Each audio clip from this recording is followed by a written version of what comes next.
Okay, let's talk about buying a home. It can feel, well, pretty overwhelming, right? And maybe the biggest question mark of all, the down payment. In this explainer, we are going to break it all down, piece by piece, so you can feel totally confident on your path to owning a new home. So let's just get this out of the way right now. The biggest myth out there, and I'm sure you've heard it a million times, you have to have 20% down to buy a house. But is that really true? Is it some kind of unbreakable rule? Well, the answer might actually surprise you. All right, so before we go any further, let's get on the same page. What even is a down payment? Basically, it's the chunk of the home's price that you pay with your own money right at the beginning. Everything else, that's what you borrow from a lender, and that's your mortgage. You can think of it as your initial investment, your skin in the game. So let's make this real. Let's say you're eyeing a house for $300,000. If you put 20% down, that's 60 grand you're paying in cash right up front. The bank then covers the other 240,000. That's your mortgage. Okay, so why are we so obsessed with this number? Well, it turns out the size of your down payment has these huge ripple effects that will literally impact your finances for years and years. Now, if you can hit that 20% mark, there are some pretty sweet advantages. You're borrowing less, which obviously means a smaller monthly payment. It also means you pay way less in interest over the long haul.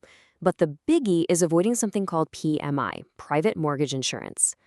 So this PMI thing, what is it exactly? It stands for private mortgage insurance. And here's the kicker. It's insurance that protects your lender, not you, just in case you can't make your payments. It's basically an extra fee you pay every month, all because your down payment was less than that 20% magic number.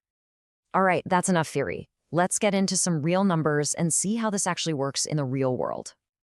So to make this super clear, let's follow a story. We're going to meet Sarah. She's a potential homebuyer, and her situation is going to show us exactly how these choices play out. So Sarah's found a place she loves. The asking price? $400,000, which, is a pretty typical price in a lot of places these days.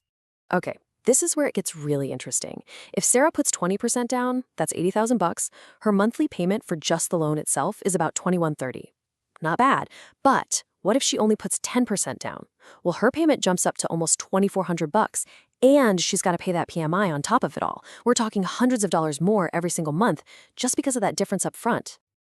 Look, saving up 80 grand, that's a ton of money. It's a huge hurdle for most people. But here's the good news I was talking about earlier. That 20% number, it's not a law. You can absolutely buy a home without it.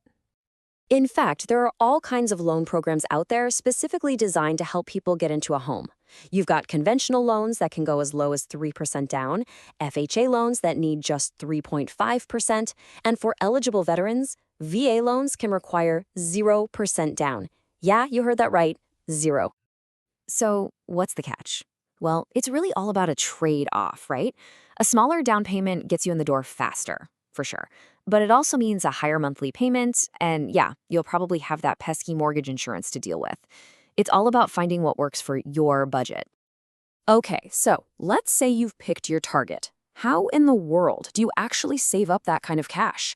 Let's break it down and turn that big, scary goal into a simple plan. It's really just a simple 3-step game plan. Seriously, this makes it feel way less overwhelming. First, know your number. Calculate exactly what you need. Second, make it automatic. Set up a separate savings account and just have the money go in there without you thinking about it. And third, and this is a big one, look for help. I really want to linger on that third step because so many people just don't know about this. You've got state and local governments with programs designed to help first-time buyers. We're talking grants, that's free money, people, or low-interest loans that can seriously speed things up. You got to do some digging and see what's out there where you live. All right, before we wrap this up, there is one more thing. It's a final upfront cost that so many people forget about, and it can be a really nasty surprise at the last minute. So on top of that down payment you've been working so hard to save, you also have to plan for something called closing costs. Think of these as all the fees to actually finalize the deal, the appraisal, title insurance, all that fun legal stuff, and they can really add up. So let's circle back to Sarah and her $400,000 house. Her closing costs could be anywhere from $8,000 to $20,000. That's a huge chunk of change. So when you're saving, you have to remember the real formula. It's your down payment plus your closing costs.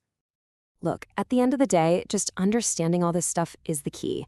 It takes the whole process from being super scary and anxious to feeling like, okay, I can do this. I can make a smart choice. It's a huge decision for sure, but it doesn't have to be the scariest one. So now it's over to you. After hearing all this, what's that very first step you're going to take? Are you going to open up a calculator and figure out your savings goal? Or maybe start researching some of those loan types? Or maybe you'll Google down payment assistance programs in your city. It's your journey, and hopefully now you feel a little more ready to walk it.